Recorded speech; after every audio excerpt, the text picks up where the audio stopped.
Hello, नमस्कार, जय जोहार।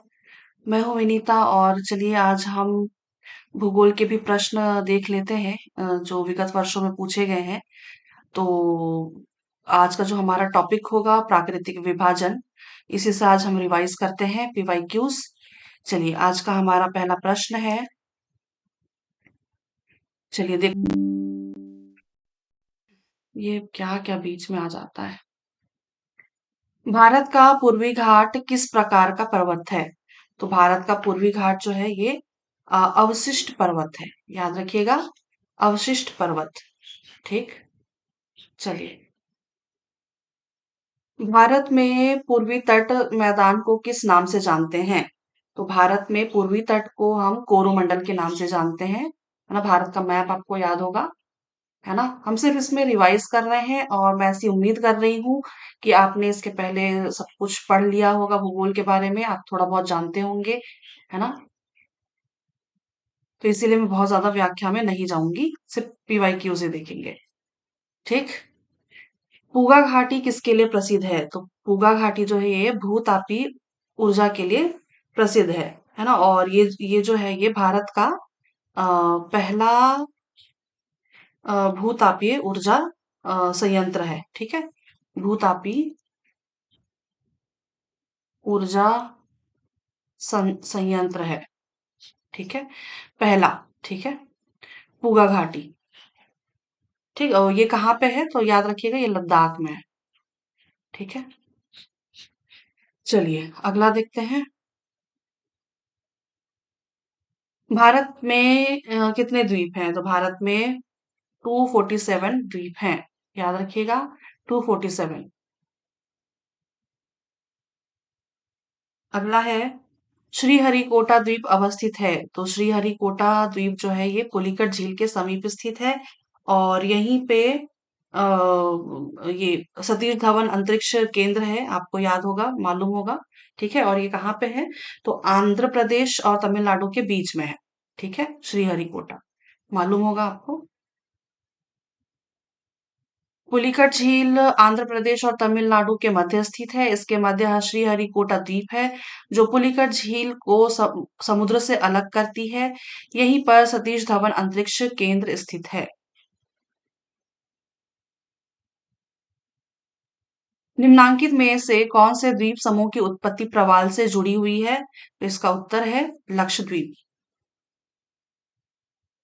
अगला है, लक्षद्वीप की उत्पत्ति प्रवाल भित्तियों से हुई है। इसके अंतर्गत 36 द्वीप आते हैं।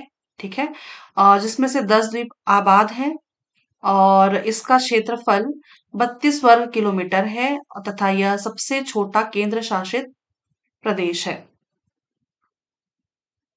अगला देखते हैं, भारत के पश्चिमी घाट को क्या कहते हैं? तो भारत के पश्चिमी घाट को सह्याद्री के नाम से जानते हैं।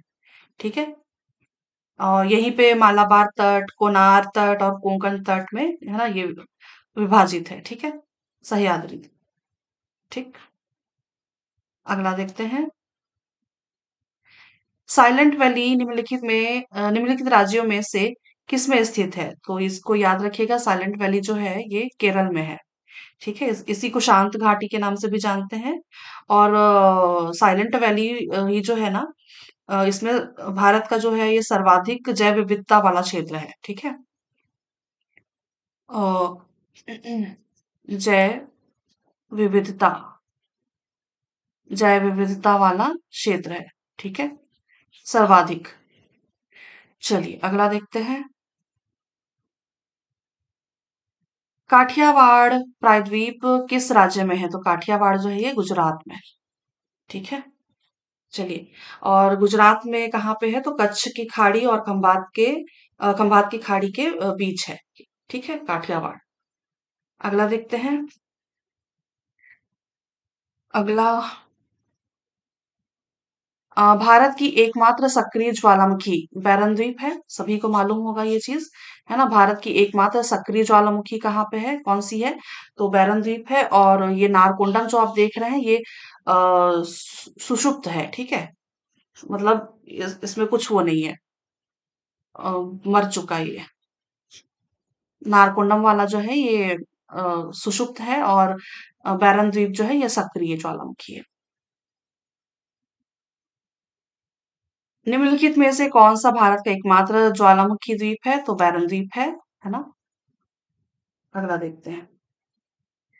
भारत की भौगोलिक विशेषताओं के संबंध में निम्नलिखित में से कौन सा कथन सत्य नहीं है? चलिए देखते हैं कौन सा सत्य नहीं है। बृहत्तर हिमालय पश्चिम में नंगा पर्वत से पूर्व में नामचा बारवा पर्वत तक फैला हुआ है, तो ये तो सही है। गंगा का मैदान पश्चिम में सिंधु से लेकर पूर्व में ब्रह्मपुत्र तक के क्षेत्र को कहा जाता है। ये गलत है। क्यों? क्योंकि सिंधु गंगा, इसको ना सिंधु गंगा क्षेत्र, सिंधु गंगा मैदान के नाम से जानते हैं, और ब्रह्मपुत्र और गंगा नदी के संयुक्त डेल्टा से लेकर सिंधु घाटी तक फैला हुआ है। ठीक है, एक मिनट, है ना? और दक्कन का पठार उत्तर में तेलंगाना क्षेत्र से लेकर दक्षिण के कर्नाटक तक फैला हुआ है, ये सही है।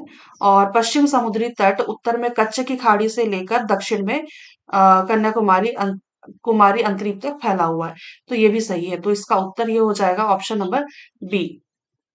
ठीक, अगला देखते हैं। अरब सागर में स्थित है। अरब सागर में क्या स्थित है? आलिया बेट अरब सागर में स्थित है। आलिया बेट के साथ आप दो तीन नाम याद रखिएगा। एक तो है ये खड़िया बेट, है ना, और दलिया बेट।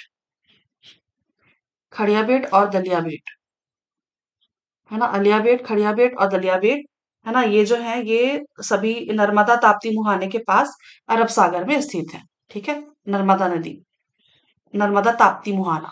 ठीक है, अगला देखते हैं। भारत के निम्नलिखित प्रदेशों में से कौन सा शीत मरुस्थल है? बहुत आसान प्रश्न है। शीत मरुस्थल जो है वो लद्दाख है। और है ना, ये थार मरुस्थल, है ना, ये मरुस्थली जो है ये थार मरुस्थल है। ठीक है, इसको वो शुष्क मरुस्थल भी कहते हैं। ठीक है, थार मरुस्थल, दो ही तो अपने यहाँ पे मरुस्थल है, दो ही प्रकार के, एक शीत मरुस्थल और एक थार मरुस्थल, है ना, शुष्क मरुस्थल। ठीक है, जो शुष्क मरुस्थल है वो थार मरुस्थल है, और जो शीत मरुस्थल है वो लद्दाख है ना? चलिए अगला देखते हैं। हिमालय किस प्रकार का पर्वत है? तो हिमालय जो है ये मोड़दार पर्वत है, याद रखिएगा।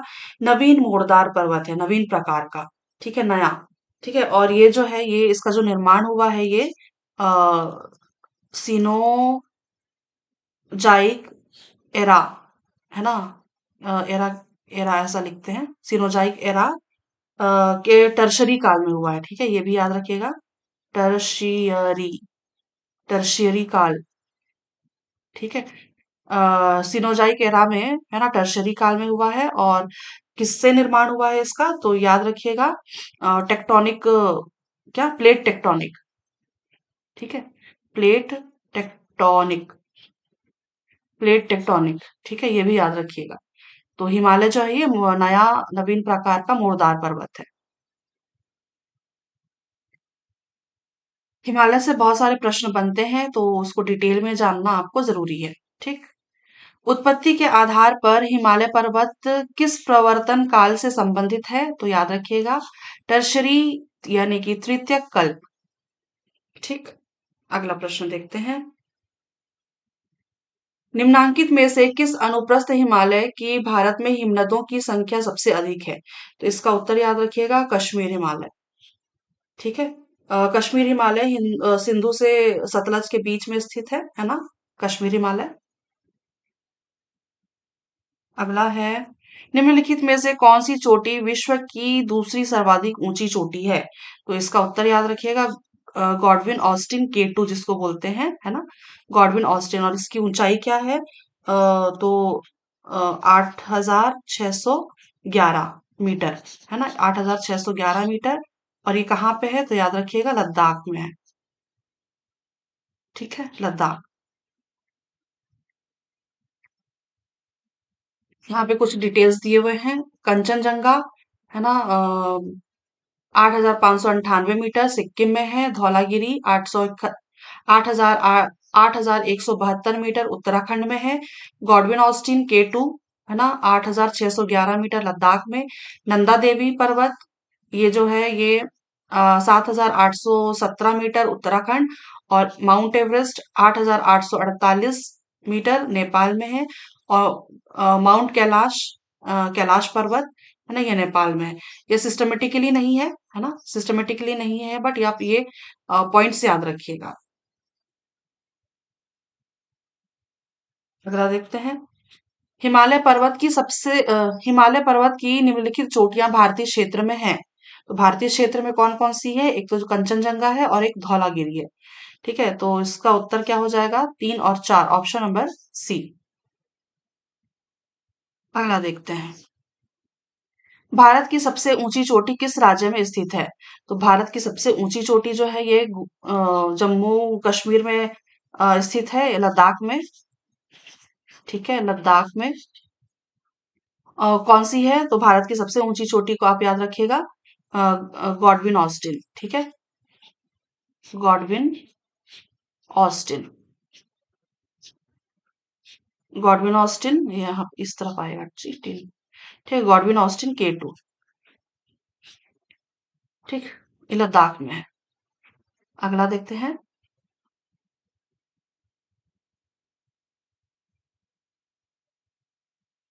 कहाँ गया? भारत का सर्वोच्च पर्वत शिखर हो जाता है अपना ये कौन सा?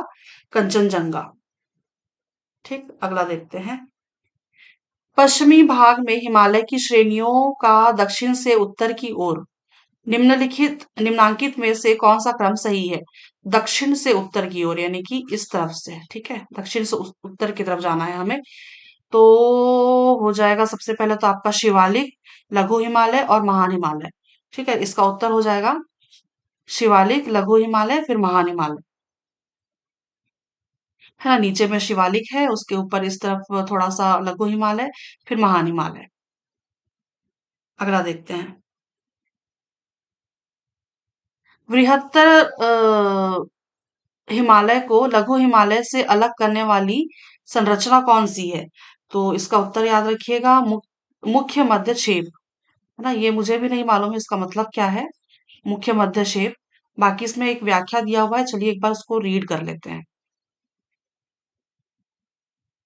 ट्रांस हिमालय और बृहद हिमालय के मध्य है इंडोजांगपोज सचर जोन।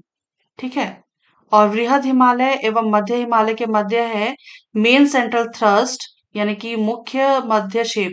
अच्छा, ये जो सचर जोन, ये मुख्य मध्य जोन ना, ये थोड़ा हिंदी में समझ में नहीं आ रहा था, बट ये मेन सेंट्रल थ्रस्ट। ठीक है, इंग्लिश में थोड़ा समझ में आ गया।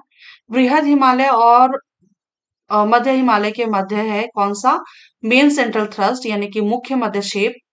और मध्य हिमालय और शिवालिक श्रेणी के मध्य है मुख्य सीमा सीमा क्षेत्र यानी कि मेन बाउंड्री फॉल्ट। और शिवालिक श्रेणी एवं गंगा का मैदान के मध्य क्या है? तो मेन फ्रंटल फॉल्ट। ठीक है, तो ये वाला प्रश्न कब का है? ये वाला प्रश्न है CGPSC MOI 2018 का प्रश्न है। ठीक है, तो चलिए ये वाला याद रखिएगा आप, है ना, ऐसे भी प्रश्न बन जाते हैं। मेरे लिए नया था ये थोड़ा सा, बाकी इनके नाम तो जरूर सुने हैं मैंने। Indo Tsangpo, suture zone, main central thrust, main boundary fault, main frontal fault, but इसके बारे में मुझे नहीं मालूम था डिटेल में। चलिए अगला देखते हैं। न्यूमोर द्वीप किन दो देश की सीमा पर स्थित है? तो न्यूमोर जो है ना ये भारत बांग्लादेश के बीच स्थित है। और है ना, इसका जिसका निर्माण है ना गंगा ब्रह्मपुत्र डेल्टाओं से हुआ है ना, बहुत ज्यादा पुराना नहीं है। कुछ समय पहले ही इसका निर्माण हुआ है। ठीक है, और इसमें विवाद भी चल रहा है ये भारत बांग्लादेश, है ना, न्यूमोर द्वीप को लेकर के। है ना, चलिए अगला देखते हैं। यहाँ पे व्याख्या भी दिया हुआ है। न्यूमोर द्वीप बंगाल की खाड़ी में स्थित है, जिसका निर्माण गंगा ब्रह्मपुत्र डेल्टाओं में हाल ही के वर्षों में हुआ है। जिसके स्वामित्व को लेकर के भारत और बांग्लादेश के मध्य विवाद का विषय है। अगला देखते हैं। चौखंबा, हरदेओल और त्रिशूल पर्वतीय चोटियां हिमालय के किस क्षेत्र में स्थित है? इसका उत्तर हो जाएगा कुमायूं एवं गढ़वाल हिमालय। ठीक। अगला देखते हैं। यहाँ पे मिलान करना है। चलिए मिलान करके देखते हैं। असम हिमालय जो है ये तीस्ता से ब्रह्मपुत्र नदी, है ना, ये सही है। कुमायूं हिमालय, कुमायूं हिमालय सतलज से काली नदी, ये भी सही है। नेपाल हिमालय काली से तीस्ता, ये भी तो सही है। पंजाब हिमालय सिंधु से सतलज, ये भी सही है ना। एक दो तीन चार, इसका उत्तर हो जाएगा ऑप्शन नंबर ए। अगला देखते हैं।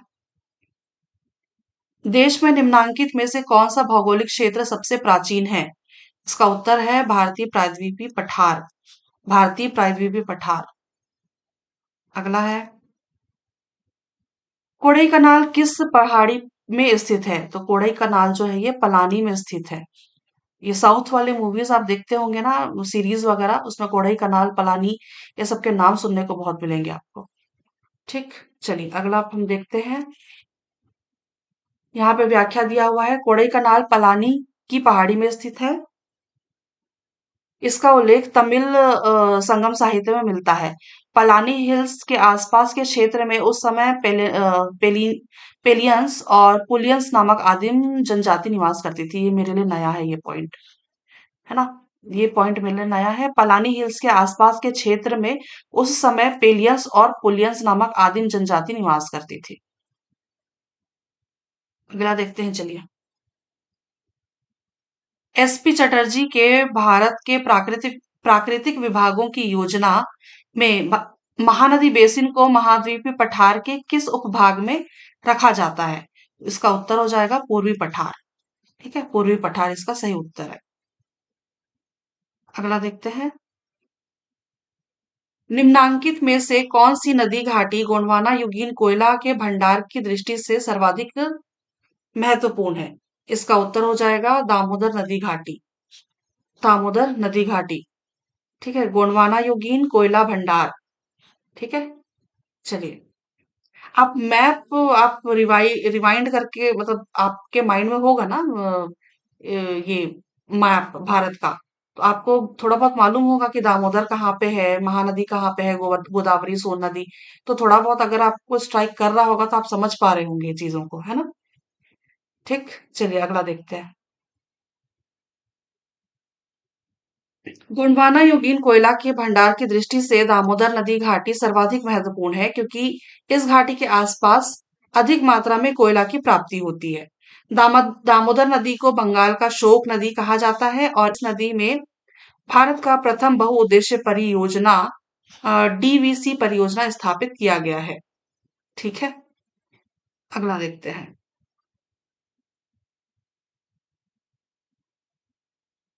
खासी जनजाति निवास करती है।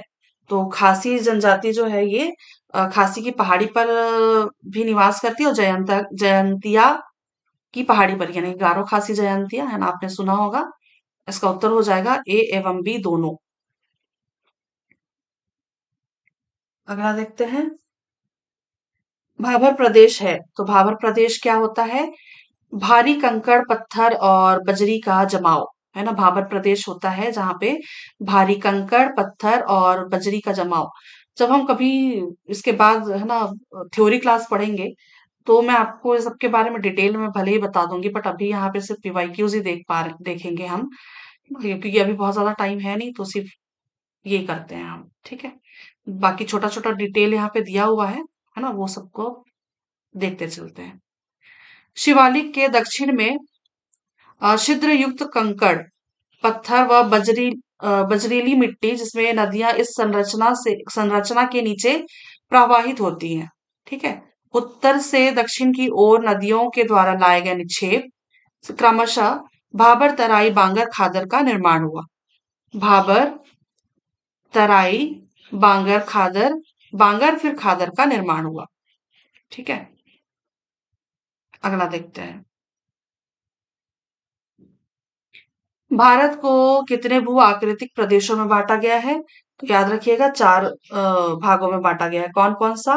तो उत्तर का पर्वतीय क्षेत्र, और उत्तर भारत का विशाल मैदान और प्रायद्वीपीय पठार, और तटीय मैदान एवं द्वीप समूह। ठीक है, तो चार भागों में बांटा गया है। यहाँ पे भी वही दिया हुआ है। उत्तर का पर्वतीय पठार, पर्वतीय क्षेत्र, उत्तर भारत का विशाल मैदान, प्रायद्वीपीय पठार और तटीय मैदान एवं द्वीप समूह। अगला देखते हैं। ये सीजीपीएससी प्री 2021 का प्रश्न है। ठीक है, निम्नलिखित हिमनद को हिमनदी लिखा हुआ है, हिमनद को उनकी लंबाई के घटते क्रम में सजाइए। ये प्रश्न मुझसे भी नहीं बना था जब ये पेपर दिया था मैंने।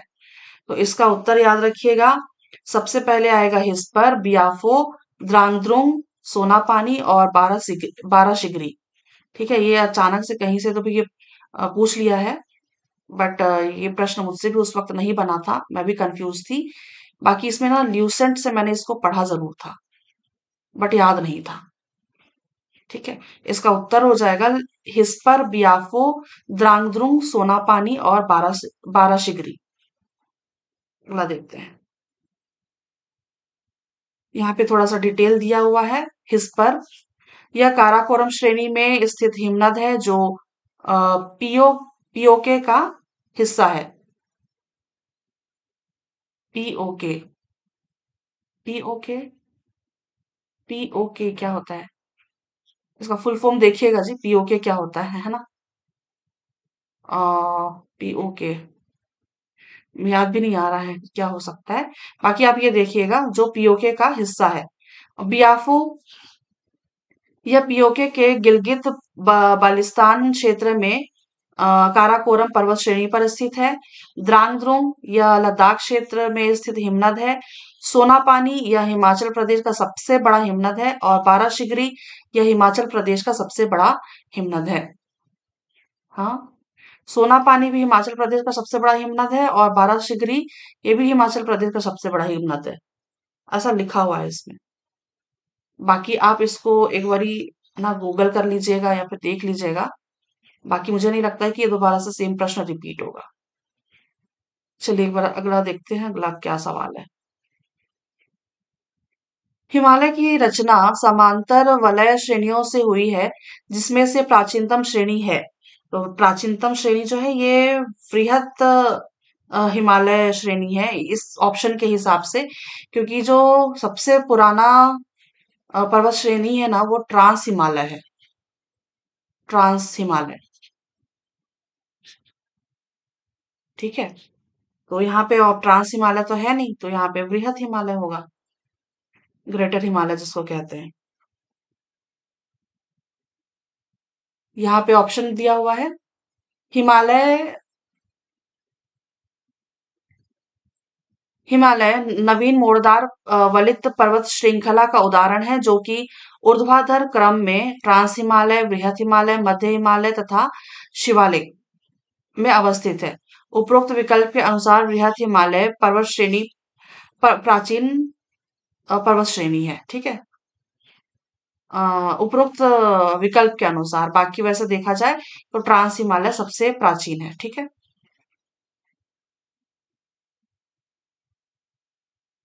अगला है पश्चिमी भाग में हिमालय की श्रेणियों का दक्षिण से उत्तर की ओर निम्नांकित में से कौन सा सही क्रम है? ये प्रश्न भी रिपीट हो गया है ना? इसका उत्तर हो जाएगा शिवालिक, हे लघु शिवालिक हिमालय, फिर लघु हिमालय, फिर महान हिमालय। है ना, दक्षिण से उत्तर की ओर, इस ऐसे दक्षिण से उत्तर की ओर। अगला देखते हैं। यहाँ पे भी वही व्याख्या में दिया हुआ है। हिमालय नवीन मोड़दार वलित पर्वत श्रृंखला का उदाहरण है, जो कि ऊर्ध्वाधर क्रम में ट्रांस हिमालय, बृहत हिमालय, मध्य हिमालय और शिवालिक में अवस्थित है। उपरोक्त विकल्प के अनुसार बृहत हिमालय पर्वत श्रेणी प्राचीन पर्वत श्रेणी है। अगला देखते हैं। अगला है, निम्न हिमालय पर्वत श्रेणियों में से किस पर्वत श्रेणी को अटल टनल पार करती है? इसका उत्तर हो जाएगा पूर्वी पीर पंजाल। ठीक है, पूर्वी पीर पंजाल ये मेरे ख्याल से 2020 में, हाँ 2020 में काफी पॉपुलर था ये, करंट में, है ना? नरेंद्र मोदी जी ने इनका इसका उद्घाटन भी किया था। वो करंट का मुद्दा था वो उस वक्त का। अगला देखते हैं। व्याख्या। पीर पंजाल के पूर्वी भाग में स्थित अटल टनल पूरे वर्ष भर मनाली यानी कि हिमाचल प्रदेश को लाहौल स्पीति घाटी से जोड़कर रखती है। इसके सुरंग का निर्माण BRO यानी कि बॉर्डर रोड ऑर्गेनाइजेशन के द्वारा किया गया है।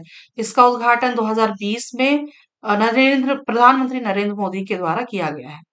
ठीक है, उस वक्त का प्रश्न था ये। अगला देखते हैं। कश्मीर घाटी। कश्मीर घाटी कहाँ स्थित है? तो याद रखिएगा, पीर पंजाल और हिमाद्री पर्वत श्रेणियों के मध्य स्थित है। ठीक। अगला देखते हैं। भारत में निम्नलिखित में से कौन सी श्रेणी नवीनतम है? तो याद रखिएगा, हिमालय पर्वत श्रेणी। हिमालय पर्वत श्रेणी। और सबसे प्राचीन कौन सी है? तो याद रखिएगा, अरावली। अगला देखते हैं। निम्नलिखित में से कौन सी भारत की नवीनतम पर्वत श्रेणी है? तो याद रखिएगा, हिमालय को ही हिमाद्री श्रेणी कहते हैं। इसका उत्तर हो जाएगा ऑप्शन नंबर ए, हिमाद्री श्रेणी। अगला। मणिपुर पहाड़ियों से घिरा इम्फाल बेसिन एक सुंदर उदाहरण है। तो इम्फाल बेसिन जो है ये सरोवरीय मैदान का उदाहरण है। ठीक है। सरोवरीय मैदान याद रखिएगा, इम्फाल बेसिन जो है ये सरोवरीय मैदान है। अगला देखते हैं। व्याख्या दिया हुआ है। पूर्व में किसी झील के अस्तित्व के कारण पूर्व में पहले किसी झील के अस्तित्व के कारण तलछट जमाव से निर्मित मैदान सरोवरीय मैदान कहलाता है। तलछट जमाव से निर्मित मैदान सरोवरीय मैदान कहलाता है। कश्मीर घाटी एवं इम्फाल बेसिन इसके उत्तम उदाहरण हैं। कश्मीर घाटी और इम्फाल बेसिन इसके अच्छे उदाहरण हैं।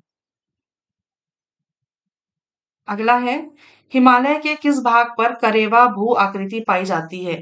तो करेवा भू आकृति पाई जाती है कहाँ पे? याद रखिएगा, कश्मीर हिमालय में।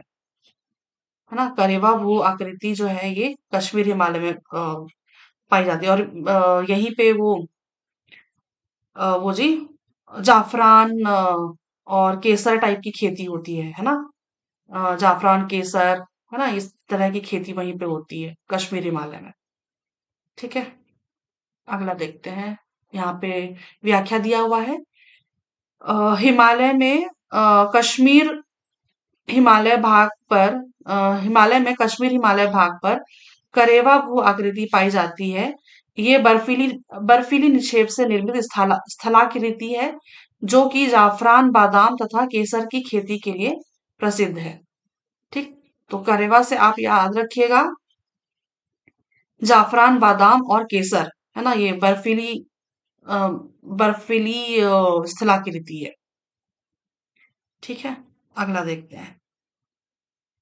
निम्न में से कौन सा मेघालय पठार का अंश नहीं है?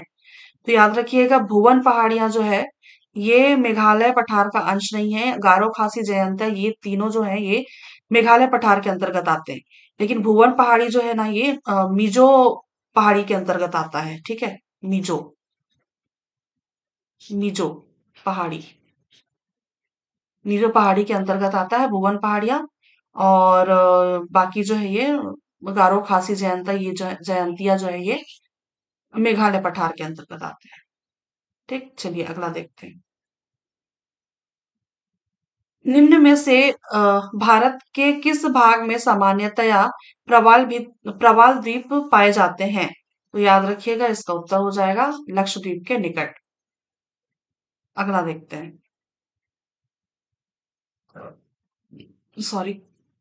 लक्षद्वीप केंद्र शासित प्रदेश अरब सागर में स्थित प्रवाल निर्मित द्वीप है ना, प्रवाल निर्मित द्वीप है। यहाँ कुछ 36 द्वीपों का समूह है। इस इसके सबसे उत्तरी द्वीप को अमिनी द्वीप तथा सबसे दक्षिणी द्वीप को मिनिकॉय कहते हैं। लक्षद्वीप मिनिकॉय 9 डिग्री चैनल से पृथक होता है। ठीक है।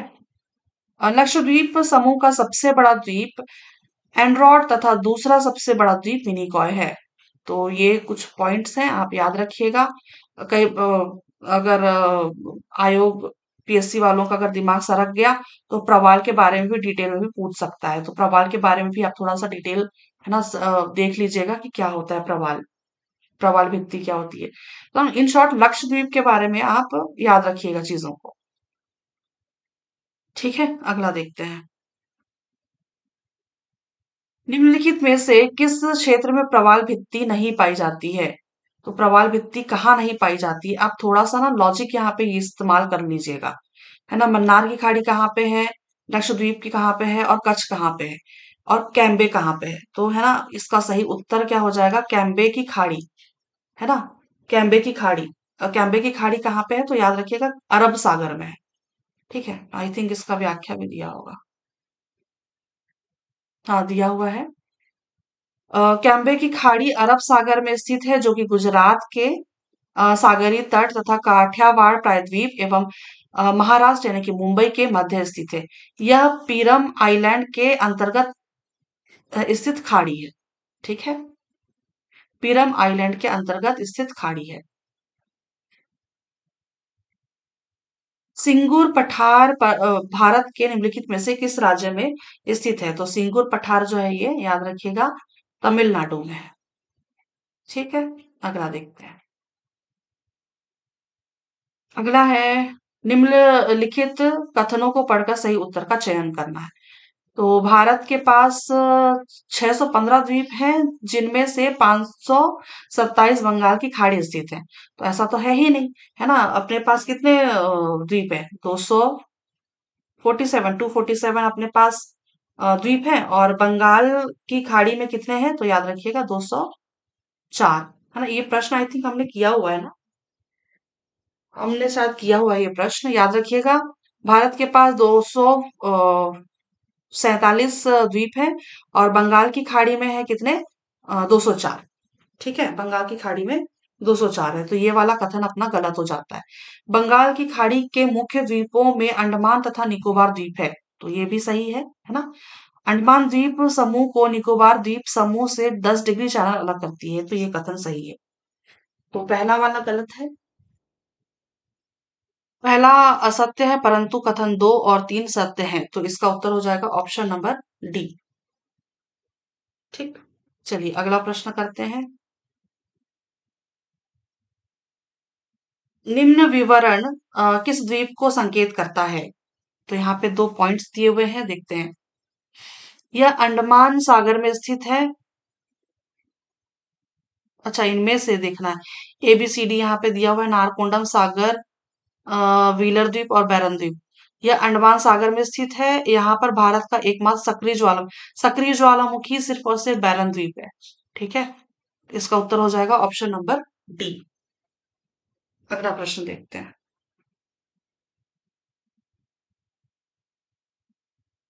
भारत के निम्नलिखित प्रदेशों में से कौन सा शीत मरुस्थल है? तो याद रखिएगा, शीत मरुस्थल सिर्फ और सिर्फ लद्दाख। अगला देखते हैं। पवन निक्षेप से कौन सी स्थलाकृति निर्मित होती है? तो पवन निक्षेप से, है ना, लोयस मैदान का निर्माण होता है। ठीक है, लोयस मैदान। अगला देखते हैं। यहाँ पे व्याख्या दिया हुआ है, पवन या वायु के निक्षेपण से लोयस बालू का स्तूप व बरखान प्रमुख स्थलाकृति निर्मित होती है। लोयस बालू का स्तूप और बरखान। ठीक, चलिए अगला देखते हैं। इसे पृथ्वी तल पर प्रथम क्रम की स्थलाकृति कहा जाता है। तो किसे कहा जाता है? महाद्वीप को। क्यों कहा जाता है? मतलब इस ये प्रथम क्रम में ये महाद्वीप आते हैं, और क्या आता है? महासागर बेसिन। ठीक है, महासागर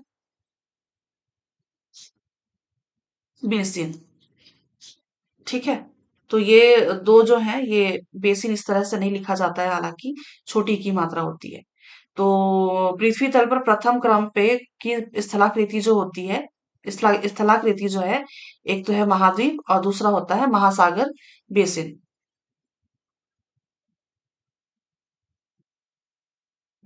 यहाँ पे व्याख्या में भी वही दिया हुआ है। पृथ्वी तल पर प्रथम क्रम की स्थलाकृति में महाद्वीप एवं महासागरीय बेसिन को शामिल किया जाता है। ठीक है, अगला देखते हैं। कौन सा पेड़ हिमालय क्षेत्र में नहीं आता? इसका सिंपल सा उत्तर है महोगनी। जो लोग गिटार बजाते हैं, जैसे कि मैं गिटार बजाती हूँ, गिटार प्ले करती हूँ, इसलिए महोगनी मुझे पता है। ये मिलता है कहाँ पे? नॉर्थ अमेरिका में। नॉर्थ अमेरिका, है ना?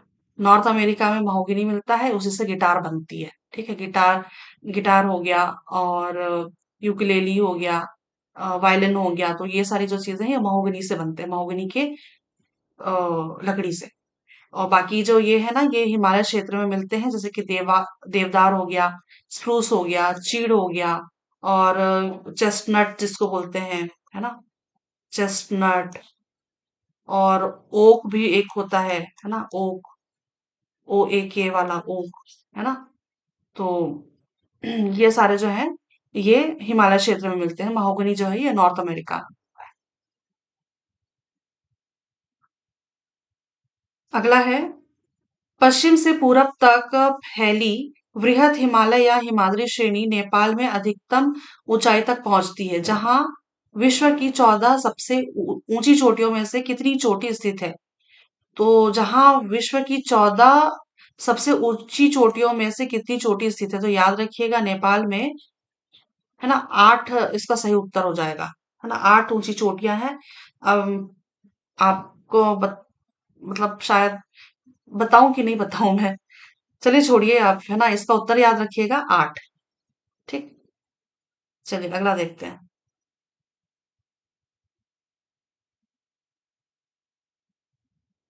उत्तर पश्चिमी हिमालय, उत्तर पश्चिमी हिमालय, जास्कर, है ना? ये मिलान सही है। हिमाचल और उत्तराखंड हिमालय, तो ये भी सही है। लेकिन एक चीज इसमें और याद रखिए, हिमाचल और उत्तराखंड हिमालय जो है ना, शिवालिक के साथ साथ वृहत हिमालय, वृहत, लघु और शिवालिक, है ना? ये तीनों का हिस्सा है शिवालिक। हिमाचल और उत्तराखंड हिमालय जो है ये वृहत, लघु और शिवालिक, ये तीनों का हिस्सा है। ठीक है, तो इसका ये वाला ऑप्शन भी सही है। नामचा बरवा अरुणाचल प्रदेश होगा इसका उत्तर, है ना? और दार्जिलिंग जो है सिक्किम, ये लेपचा जनजाति।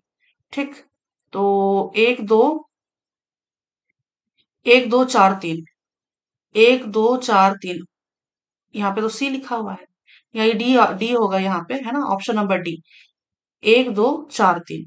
ठीक, इसका सही उत्तर हुआ। CGPSC प्री 2022 का प्रश्न है ये। ठीक, अगला देखते हैं। लक्षद्वीप द्वीप समूह के बारे में निम्नलिखित कथनों पर विचार कीजिए। चलिए देखते हैं। द्वीपों का यह समूह छोटे मूंगा द्वीपों से बना है, ये सही है। पहले इन्हें लेकाडिव, मिनिकॉय और अमिनदेव के नाम से जाना जाता है, था मतलब, है ना? तो ये सही है। तमिलनाडु के कोरोमंडल तट के निकट स्थित द्वीप समूह है।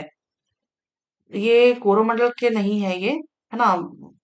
मालाबार, कोरोमंडल तो इस तरफ है ना? तो ये तमिलनाडु के कोरोमंडल तट के निकट स्थित द्वीप समूह है, तो ये गलत है ना? तो इसका उत्तर क्या हो जाएगा? एक और दो।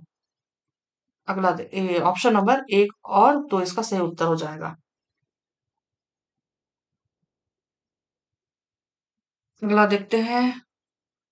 व्याख्या दिया हुआ है, लक्षद्वीप कोरोमंडल तट पर नहीं, मलाबार तट पर स्थित है। पहले इन्हें लेकाडिव, मिनिकॉय और अमनदीप के नाम से जाना जाता था। इसका नाम परिवर्तन 1973 में किया गया, एवं लक्षद्वीप समूह में कुल 36 द्वीप समूह है। ठीक है, तो याद रखिएगा, लक्षद्वीप जो है कोरोमंडल पर नहीं है, ये मालाबार तट पर स्थित है। अगला देखते हैं। हिमालय की सबसे बाहरी श्रृंखला को क्या कहा जाता है? तो हिमालय की सबसे बाहरी श्रृंखला को शिवालिक कहते हैं। ठीक है, शिवालिक। 4 श्रेणियां हैं, है ना? एक तो ट्रांस हिमालय, उसके बाद फिर ग्रेटर हिमालय। देखिए मैंने इसको ना थोड़ी इंग्लिश में पढ़ी हुई है तो इसलिए इंग्लिश याद आता है मुझे। फिर है ना इसको, एक तो चलिए मैं हिंदी में बताती हूँ, ठीक है। ट्रांस वृहद, फिर मध्य, है ना, और उसके बाद फिर आता है शिवालिक। मध्य को ही लघु कहते हैं, लिटिल हिमालय, है ना, और ये शिवालिक। ठीक। तो इसका उत्तर हो जाएगा सब, ये सबसे नीचे की तरफ है ना, इसलिए इसको शिवालिक कहते हैं। चलिए, अच्छा यहाँ पे प्रश्न समाप्त हो गए हमारे सारे। ठीक है, तो आज के लिए बस इतना ही इस वीडियो में।